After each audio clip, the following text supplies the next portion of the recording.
Hello, I'm Karina Charles and welcome along to Country Focus, the programme that takes a look at small and not so small businesses. Today I'm in County Monaghan where I'll be visiting Spanright, an Irish company and leading supplier of precast concrete products throughout Irish and UK markets.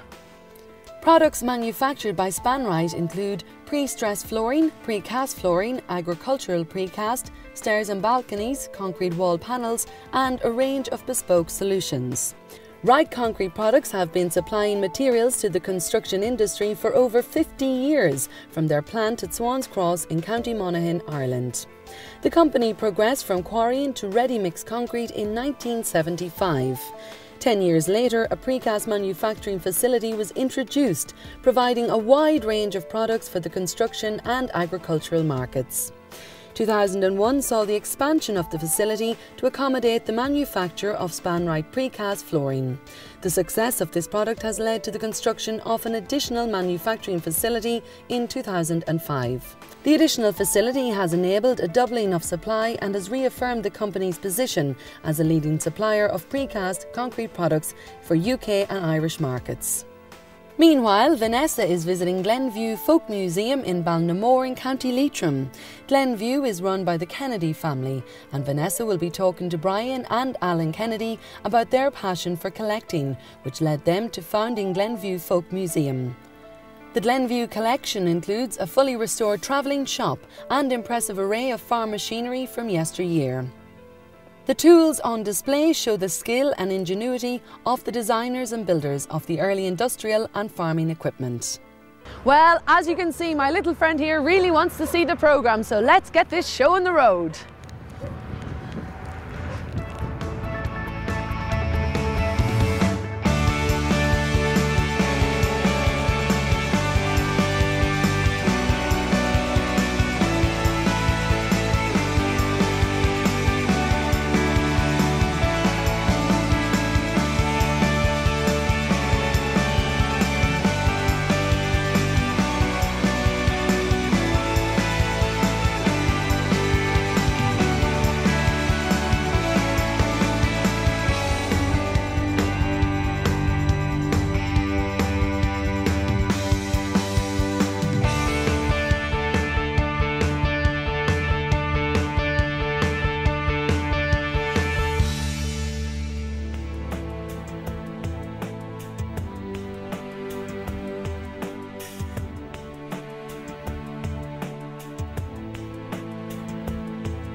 Well, it is a beautiful sunny day here in County Monaghan and I'm with Gareth McMeekin, the Structural Precast Manager from Spanright. Gareth, will you tell us a little bit about the company, please? Well, back in 1949, two brothers, Richard and Thomas Wright, began a little business that did some quarrying and also did some contracting.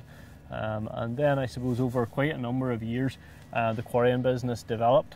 We're standing here on the edge of the old quarry. As we began to use up all the supply of aggregates that was here at Swan's Cross, the business focus changed and the second generation had come into the business at that stage. The current managing director, David Wright, was quite influential in a move away from quarrying towards ready-mix concrete and concrete products that would be supplied to local industries.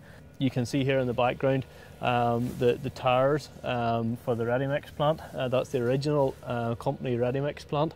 And that probably began somewhere in the very late 70s, early 80s. The concrete supply began very local and particularly the company has always had an investment in the agriculture sector.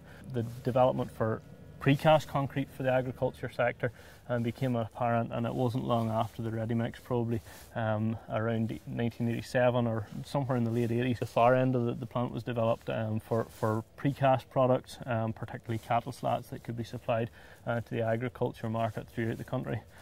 Now the 1990s brought about a new phase of development at the company. Yeah, I suppose mid to late 90s the company were very keen to move further into the precast industry and to bring new products to the local market and to be able to provide for local builders that were buying ready-mix products and other products from the company. and the company wanted to bring something unique. Precast flooring was a big product, and a particular precast flooring developed for the housing market. And so late in the 90s, construction began of a precast flooring plant, which would be able to provide for the Irish market. And so as that came along, as the plant came along, it also early in the millennium, it started really a phase of recruitment, particularly in professional disciplines of accountancy, finance, and in engineering, and that was the beginning of I suppose the 2001. We started to take on professionals, and have continued to develop our professional team right up to the current day. The last couple of years have really seen a big investment in the UK market, and seen that market developing for us. Well, Gareth, can you give me a quick tour of the plant? Let's do that now. Okay. So, we're here at the start of the concrete mix process. Talk me through what happens. Well, overhead here we've got a range of hoppers, and each of the hoppers contains a different constituent material of the concrete mix. And there's a computer-controlled plant that batches down a certain quantity of each material, and that's set by the type of mix that we're looking for. And it drops down onto these conveyor belts that carries it away to the plant to be mixed with other parts of the mix, which are held in bins outside. Oh. As it's carried away on the belt, then it's added to the plant to be waxed into a truck or used in a precast product. So, what's the next step of the process? Let's go and take a look. Okay.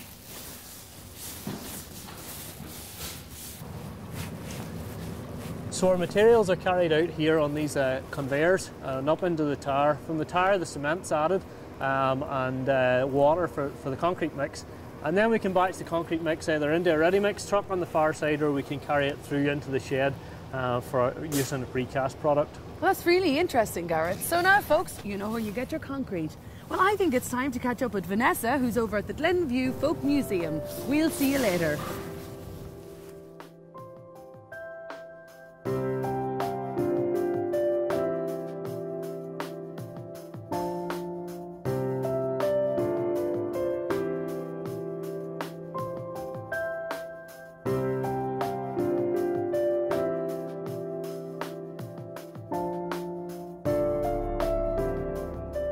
Hi, my name is Vanessa Cooney-Smith. I've come along here to Glenview Folk Museum, which is located outside Ballinamore in lovely Leitrim.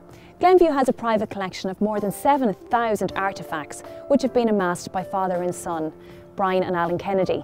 With reconstructed shops of yesteryear, tools and farm equipment on display, it's a real treasure trove. Come on, let's go. Have a look inside.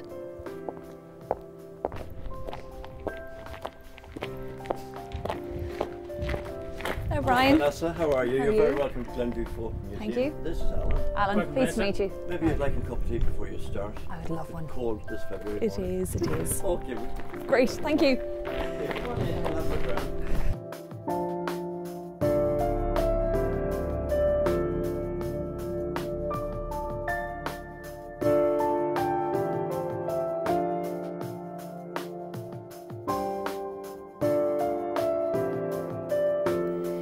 Brian, can you tell me a little bit about the vast collection of memorabilia you've got here? Yeah, it started off as a hobby many, many years ago. And, the family is involved in it, business now as well. They've got the bug.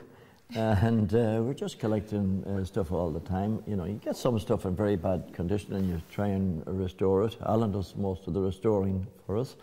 And we've got the different scenes here. We've got the shop scene, you know, the pub scene, the grocery shop and all the different shops. Brian, is there any particular item that you love in this museum? Yes, there is one particular item. It's a dash for a churn that was made by a local farmer here. He had very little money and he just went out to the hedge and he got the bits of timber from the hedge. That was it. He was able to make the dash with. And he used a creamery can then to churn them again with the dash. And that certainly is my favourite thing in the museum. Simple thing is, that butter that came from that churn was every bit as nice as the one that came out of the bigger churns and the more elaborate churns. that's why it's my favourite. What is the oldest artefact that you have here? Well, the stone axes, I'm sure, would be some of the oldest stuff that we have here. And quern stones and bog oak, that type of thing is the oldest.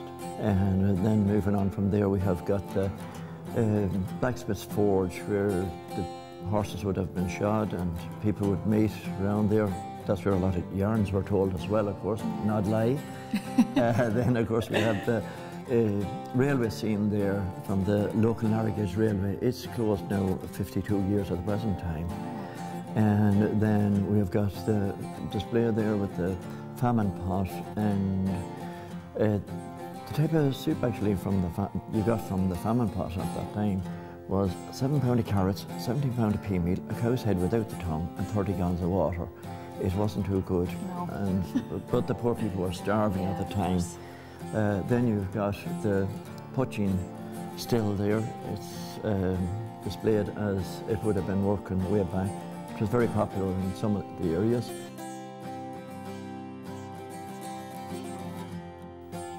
Brian, could you tell me something a bit about this trashing machine here?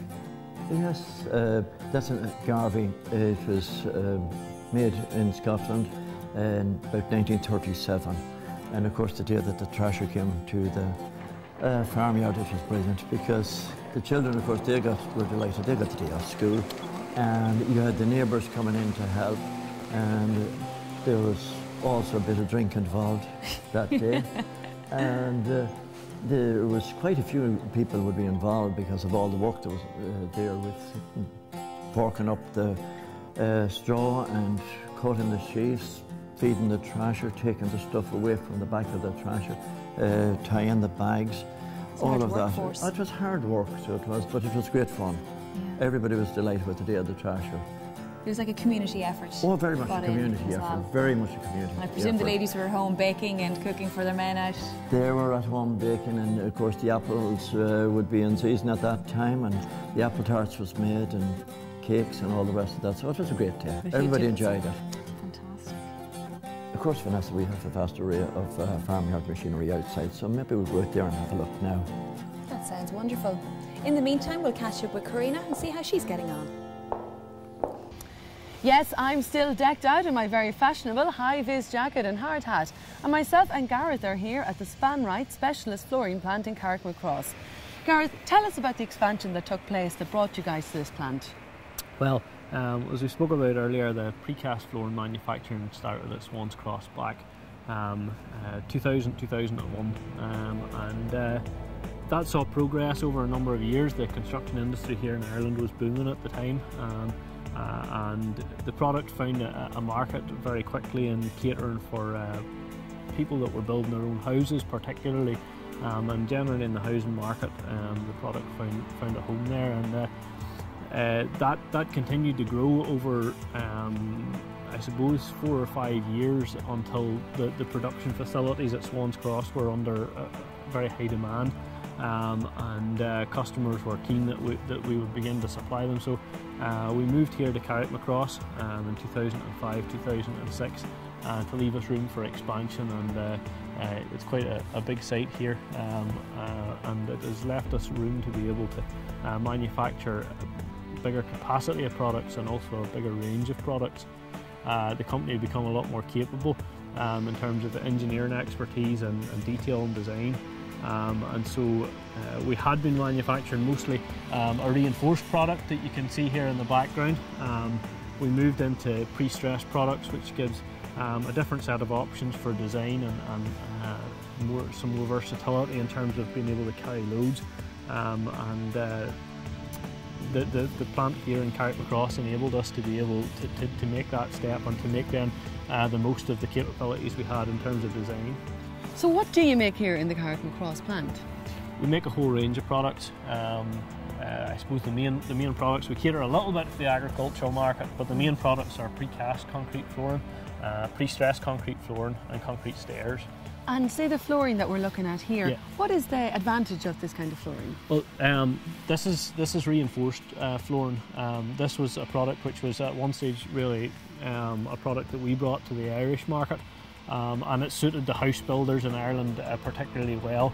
It's really a design that's specifically targeted at the housing market, and it's narrower and lighter and suits smaller constructions, and it's also a flat slab as opposed to a lot of the pre-stressed slabs with a camber on them, and that can pose some problems in design. So the load carrying capacity is more limited in this type of product, but then that's not required in the housing market, and so these slabs are suited very well for the housing market. So we've continued to supply quite a bit of this, but then we had to move into pre-stressed products to be able to cater for industrial and commercial projects and places where the loading is higher.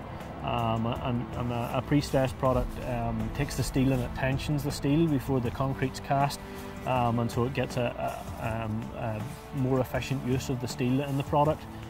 Now, the business has expanded and has really moved into the UK market. Tell us a little bit about that. Well, I suppose for almost 10 years after we commenced flooring production, demand was very high here in Ireland, and it was all we could do to supply the customers that we had built up as a base here in Ireland. And I suppose for those 10 years that was our priority, was to focus on providing the best product and service to our customers here in Ireland. And then the housing market in Ireland has subsided very substantially over the last number of years, and it afforded an opportunity to look at the UK as a market for export, and to look at what we could supply to UK customers. And so the last number of years we have made a concentrated effort on offering our products to customers in the UK. And over the last number of years we've seen a business development manager and specific website targeting the UK market, and that has enabled us to be able to offer a product there, and now quite a portion of what we're supplying here is being able to go to the UK market. We're still a very small player in the UK market, but we're able to meet the needs of the customers base that we built up there. Now, despite the fact that you're a leading supplier to the UK market, your roots are still very strongly here in County Monaghan.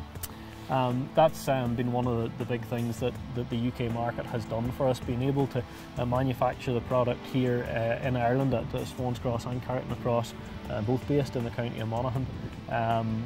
It has enabled us to retain employment and to continue to provide opportunities here in the county, and be able to do the work here, and then to be able to set our product on a truck and see it off to the UK, and be providing a service in the UK while being able to provide employment here at home.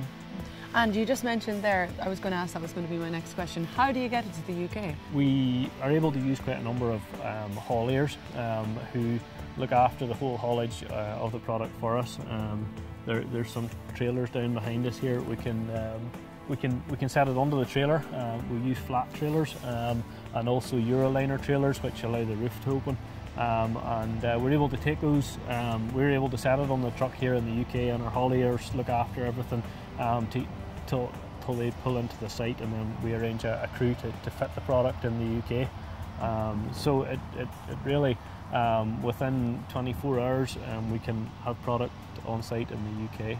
We're very close. You can hear the road in the background possibly. We're very close to the main road, and we can be in Dublin in a very short time and on the ferry to the UK. It's the Carricknacross plant has been a super spot in terms of access to the UK market. So you can see that one of the big advantages of precast flooring is being able to have it in stock ready to go to site in advance of them being required. And we're able to take the drawings early in the construction stage and start to develop a precast layout, and forward that to be able to be ready to go and not hold up the construction programme on site. And what are the other advantages?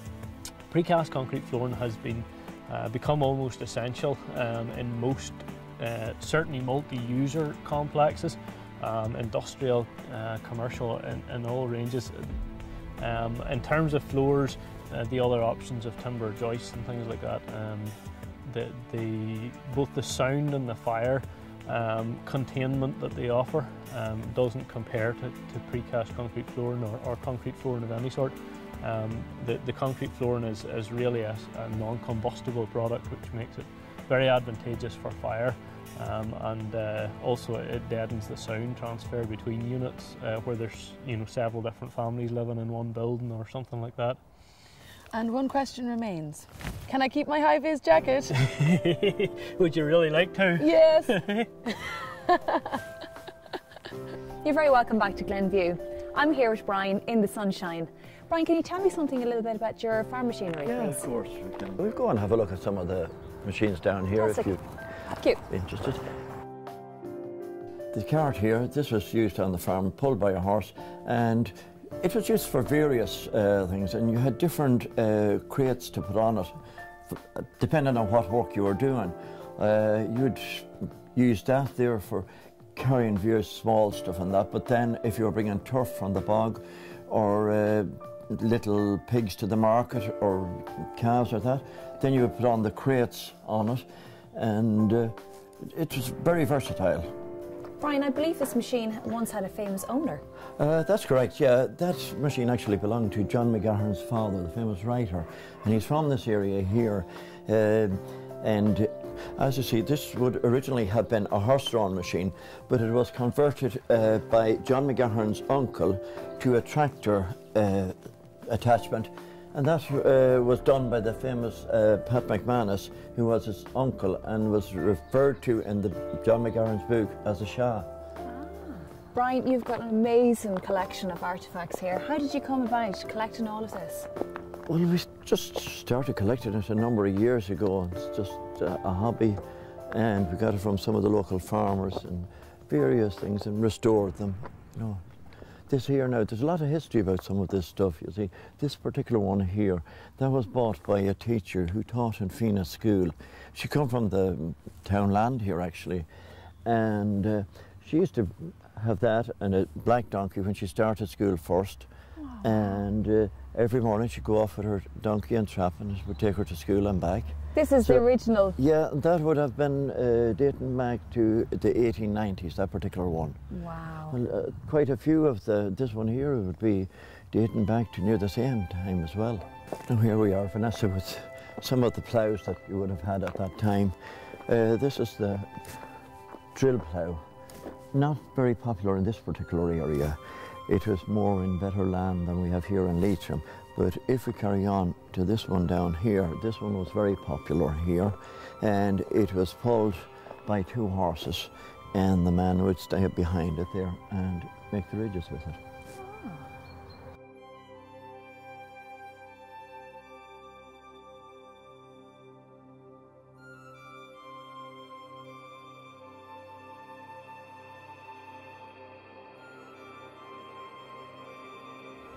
So what are the main factors that have influenced clients in the UK choosing Spanright products?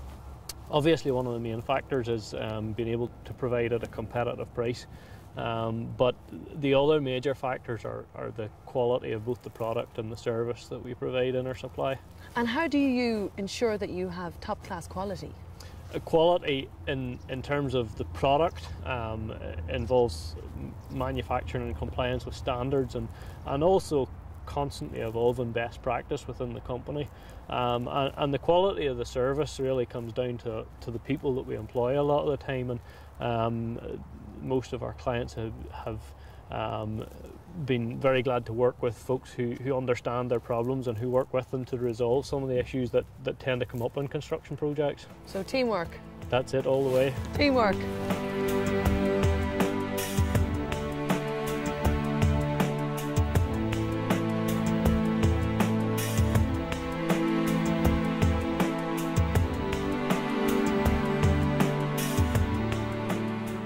Karina, we're here in the UK stockyard, and this is where we hold product while we're waiting on shipping it to the UK. The product's been made and we're waiting on the go-ahead from the customer basically to move on to the site when they're ready to receive the product. And what kind of projects have you guys done in the UK? We've worked on a whole range of projects in the UK, from housing projects that haven't been more than a couple of loads of product. Up until recently, we did a job in London on the B-Sky B complex there, so just a whole range of things. And we try to keep tabs on the different projects that we do. You can look those up on our blog. That's precastconcreteflooring.co.uk. So check it out on the internet.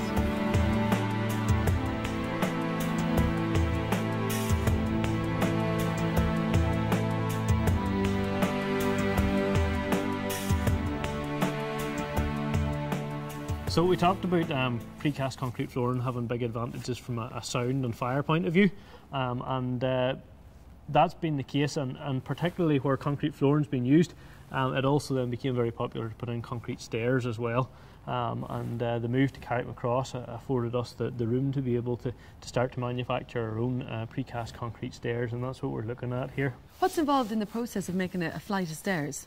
Well, after we've been through the design process and we've finalised a set of CAD drawings, they come up here to the production facility and they go next door to the joinery workshop where we start to make formers for the sides of the stairs.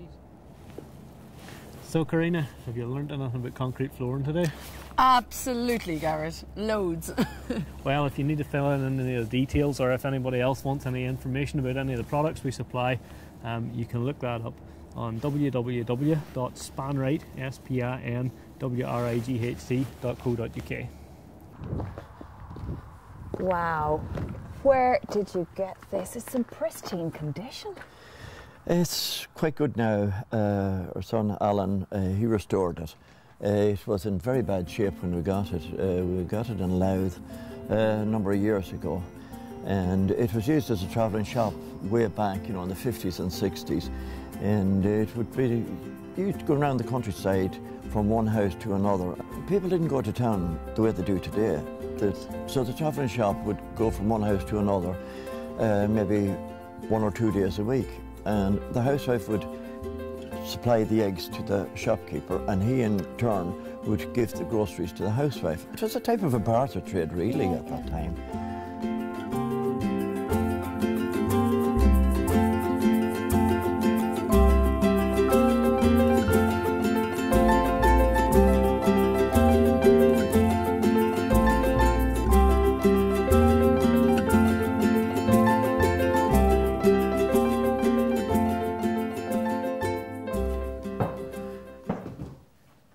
Seems to be a very interesting corner, Brian. Can you tell me something about it? Yeah, I can, yeah. This is the settle bed here.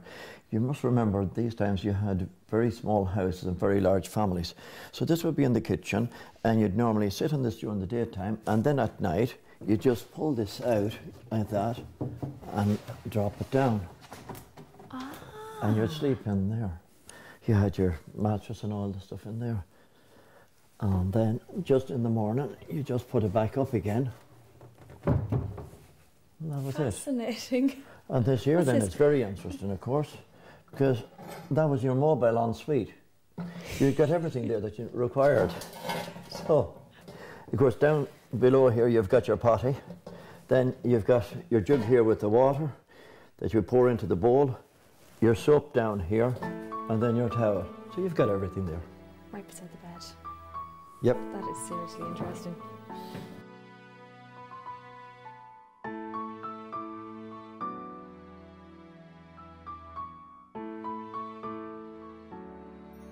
Brian, thank you so much for a wonderful day here at Glenview. You're very welcome, Vanessa. Where can our viewers find you? Glenview-house.com. That's fantastic. Until next week, thank you very much. Well, that's it from this episode of Country Focus. We hope you've enjoyed the show. And remember, myself and Vanessa will be back at the same time next week. If you'd like to see who we're featuring on our upcoming shows, you can check us out at Country Focus on Facebook.